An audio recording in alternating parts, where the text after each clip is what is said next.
сайн бацгаана уу? Энэ удаагийн хичээлдээ бид сэргэн мандалт ба хүмүүнлэг үзэл гэдэг хичээлийг үзэх болно. За, сэргэн мандалт хизээ эхэлсэн болон түүний үр дүн юу байсан бэ гэдэг талаар бүгдээрээ үзэх болно. За, ер нь сэргэн мандалт гэж юу юм бэ гэвэл бид бүхэн одоо 7 дугаар ангидаа үзсэн баг. Ромын эзэнт гүрэн гэж үзсэн юм.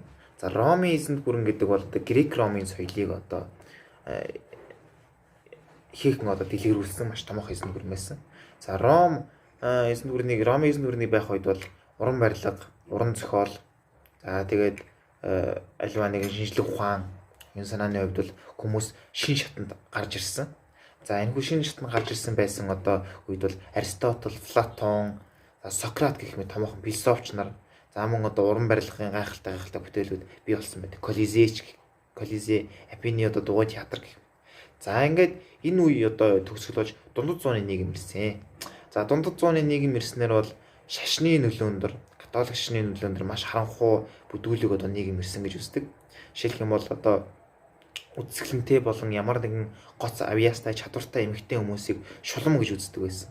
За, тэгээд энэхүү шулам гэж үзэгдсэн царайлаг болон үзэсгэлэнтэй эмэгтэйчүүдийг амьдаар нь шатааж алгах ч гэдэг юм уу. За, тэгээд одоо шашны төлөө хоорондоо тулдах ч гэдэг юм уу. Гэх мэт одоо юм бурангуй маш их одоо ийм харанхуй бүдүүлэг юм үйл явдлууд маш их ихсэн байдаг. За, тэгээд одоо хүмүүсийн одоо энэ нэгнийгээ одоо хүмүүс бол ерөөсөө хүн бол бурхны боолч гэдэг юм уу, тийм ээ. Хүн бол ер нь юу ч бишээ. Бид бүхэн бурхны төлөө амьдардаг гэсэн үзэл бол тэр бүх Европыг хамран одоо оршиж ирсэн. За, энэ үед сэргэн мандалт гарч ирснээр хүндрэлтний түүхэнд болон яг Европын ард түмний одоо ертөнцийг үзэх үзлийг өөрчилсөн байдаг баг. За, сэргэн мандалтын ихэнх үед бол одоо дундад зууны утга зохиолын үндсэн хэл болж байсан латин хэл халагдсан. За, ингээд тухайн ард түмнүүдийн хэлийг одоо ашиглаж эхэлсэн. За, латин хэл нь бол хуучин бол Ромын эзэнт гүрний үндсэн хэл байсан. За, тэгээд тэр юугаа алдахгүй явсаар за сэргэн мандалтын үе эхлэхэд за өөрөөрөө алдаж бусад орны хэрүүд алдсан байдаг. За, одоо сэргэн мандалтын дунд үе гэж хэлдэг. За, энэ үед бол утга зохиол уран баримл хүчтэй өрнөсөн. За, яг энэ үед нэг одоо Микеланжело, Рафаэль зэрэг хүмүүсийн одоо гайхалтай сосрог бүтээлүүд бий болсон байдаг баг. Давид гэдэг ч юм уу, тийм ээ. За, сэргэн мандалтын оргил үе дээр бол энд бол маш их одоо гүнзгий хөгжсөн уран зураг, утга зохиол, философи энэ бүхэн бол гайхалтай дээд хэмжээндээ одоо хөгжсөн байдаг. За, тэгээд дээрээс бүгдээрээ цус дурдаа явцгаая. За, энэ үед бол одоо Леонардо да Винчигийн нисдэг машин зохион бүтээгдсэн байдаг хэн. За, үүнээс гадна биологийн шинжилгээ ухаан буюу одоо анагаахын шинжилгээ ухаанд томоохон төвчлүүд гарч ирсэн. За, урд нь бол одоо хүнийг бол яг ингээд нэг одоо нэгэн цул яг одоо ямар ингээд бүтцээр бүрдсэн гэдэг ч юм уу. Энэ мэдлэг бол хүмүүст маш хомос байсан. За, энэ үеэс хүмүүс сонирхож гисэн. Бид нар яг яаж бүрэлдэн бий болдг юм болоо. Бид юунаас бүтдэг юм болоо гэж сонирхож гисэн. За, ингээд Английн хаан 1-р Чарльзын хувийн эмч одоо Уильям Гэрвей гэдэг хүний судас бол хоёр төрөл байдаг юм аа. Нэг нь зүрхнээс зайлуулж урсгадаг артерийн судас, нөгөөх нь зүрх рүү хурааж бичиж яадаг венийн судас. За, энэ оролт гаралтын урсгалаар хүний зүрх ингээд шахагдж түрэгдэн ажиллаж хүн амьдэрдэг юм аа, амьд явдаг юм байна гэдэг нээсэн байдаг.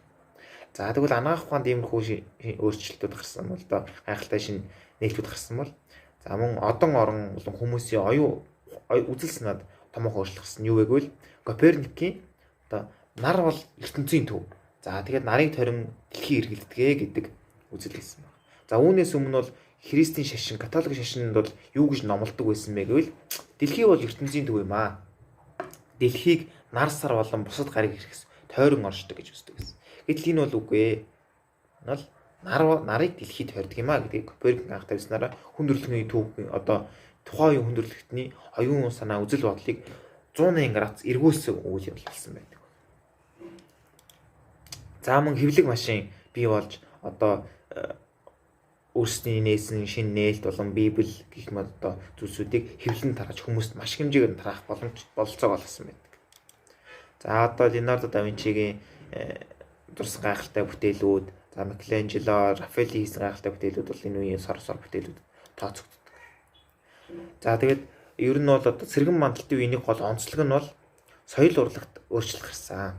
Түүнээс гадна хамгийн гол юм нь ертөнцийн төв бол бурхан биш хүн юм гэж үздэг болсон байна. За урд нь бол бүхнийг бурханы төлөө хийж бид хүн бурханы боол байсан бол энэ үеэс бид бол ертөнцийн төв юм. Бид ямар байна? Энэ ертөнц тийм байна. Тийм учраас хүний үйл хөдлөл, хувийн зан чанар, эрх хэрэгчлөө энэ бүхнийг дээдлж явах хэрэгтэй. Үүнийг судалж явах хэрэгтэй гэж үздэг болсон байна. За ингээд одоо хуучин бол сүмийн хямд бүх зүйлс оршин тогтнодог. Сүмээс одоо хэлсэн үг болгоныг ягшлах хийдэг байсан бол энэ үеэс үгүй юм аа бид өөрсдийн эрх чөлөөтэй бид нар өөрсдийн үзэл бодолтой байж болох юм аа гэж одоо ийм тэрс үзэлтүүд гарч ирсэн байна. За ингээд ном хэвлэн гаргах болсон энэ тэрс үзэлтүүд тэр нь Европын дархан дэлгэрч одоо томоохон чухал үүргүүд гүйцэтгсэн.